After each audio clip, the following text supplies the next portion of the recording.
This is Math 6, Lesson 4-5, equivalent fractions. Equivalent fractions are fractions that name the same amount. Simplest form is when the only common factor of the numerator and denominator is 1. An example is 1/4 equals 2/8. Those are equivalent fractions, but 1/4 is in simplest form. Both of these fractions are equal, however, only 1/4 is written in the simplest form. When writing equivalent fractions, often makes using fractions much easier. You form equivalent fractions by multiplying or dividing the numerator and denominator of a fraction by the same exact non-zero number. For example, if I was asking you to write equivalent fractions for 4/10 and 5/8, to write equivalent fractions for 4/10, what I tend to do is I tend to make sure that I reduce it down to its lowest terms first. I make it into simplest form first. So I know that 4/10, if I divide that by 2, that would equal 2/5. So that's one equivalent fraction to 4/10. Then I can take my 2/5, and I already know that 2/5 times 2 is 4/10. I could multiply both the numerator and the denominator by 3, and I would get 6/15. So that's an equivalent fraction. And then I might take my 2/5, and I might multiply it by 4. 2 times 4 is 8, 5 times 4 is 20, so that would be another equivalent fraction. I could have taken my number and multiplied it by 10. I could say, okay, what's 2/5? Multiply by 10, multiply by 10, and I end up getting 20/50. That would also be an equivalent fraction. You can get your equivalent fractions any way you like as long as you multiply both the numerator and the denominator by the exact same non-zero number.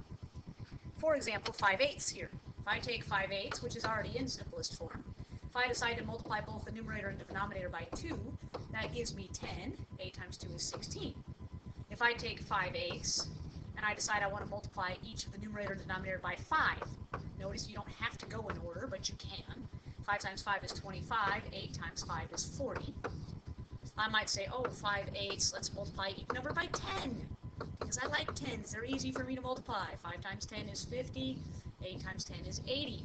All of those are equivalent fractions.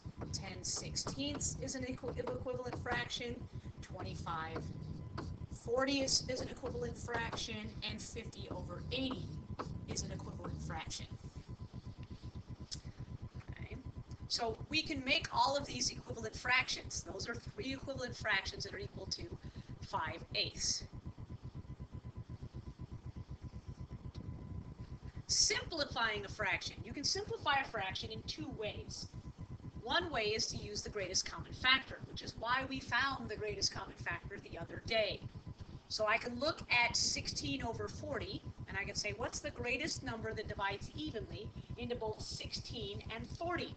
And if you don't know, remember you can take 16 and go, okay, 16 is 2 times 2 times 2 times 2, and 40 is 2 times 2 times, because it's 8 times 5, 2 times 5. And you can say, okay, they have a 2 in common, they have a 2 in common, and they have a 2 in common. Oh, the greatest common factor is 8. So I can say, oh, divide by 8, divide by 8. Some of you may have known that without having to actually do the greatest common factor down below. I knew that, but I thought I would show it to you.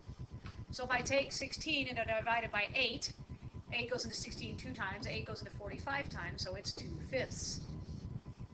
Okay, we're using the greatest common factor. I have had people before go, well, can't you just take like 16/40ths and say, oh, I know 16/40ths, I can divide that by 2, and that gives me 8/20ths. Oh, that's also divisible by 2, and that gives me 4/10. Oh, that's divisible by 2, and that finally gives me down to 2/5, which is what I had originally. You could do it that way, but that's not using the greatest common factor. That's just using common factors. but that way does work. If you cannot find the greatest common factor, but you do know a common factor, at least divide it out that way and try to reduce from there. If I look at 24 and 32, I know that that is divisible by 8. Okay? I just know that right off the top of my head. I'm like, oh, I know 8 goes into 24. I know 8 goes into 32. 8 goes into 24, okay, 3 times. 8 goes into 32 4 times. 3/4 is my answer there in simplest form. Another way you can simplify is use prime factorization. Using prime factorization is a really neat way, especially when you start having variables. When you get into some of your upper level classes, you're going to start having variables along with your fractions, and it really is a nice way to simplify. So if I introduce this now, it won't be so foreign to you when you have to start using it with letters. So let's take a look at this. 27. Okay, 27 I know is the same as writing 3 times 3 times 3. Okay, because it's 3 times 9, and that's 3 times 3. So I could write 27 as 3 times 3 times 3. 54. You like 54. Okay, 6 times 9 is 54. Whoops, why did I put a line underneath it? I do not know. So 54, I know is 6 times 9, neither which of those are prime. 6 is 2 times 3, and 9 is 3 times 3. So I'll write these in order. 2 times 3 times 3 times 3. Whatever they have in common, you can cross off. So they have a 3 in common here. They have another 3 in common here, and they have a 3 in common here. All these become 1s because 3 divided by 3 is 1. 3 divided by 3 is 1, and 3 divided by 3 is 1. So on the top I have a 1 left, and on the bottom I have a 2 left. So in other words, 27 over 54 reduces down to 1/2. Okay. Let's do another one. 12. I know 12 is 2 times 6, and 6 is 2 times 3, so that's 2 times 2 times 3. 18 is 3 times 6, and 6 is 2 times 3. 6 times 3 is 18 times 3. So 18 breaks down to 2 times 3 times 3, and 12 breaks down to 2 times 2 times 3. They each have a 2 in common, that becomes a 1. They each have a 3 in common, so that becomes a 1. On the top, 2 times 1 times 1 is 2. On the bottom, 3 times 1 times 1 is 3. This way may seem really, really weird for a while, but it is a neat way of being able to factor. Literally what it is, it's the same thing as saying 12/18ths. Oh, I'm going to divide that by 2.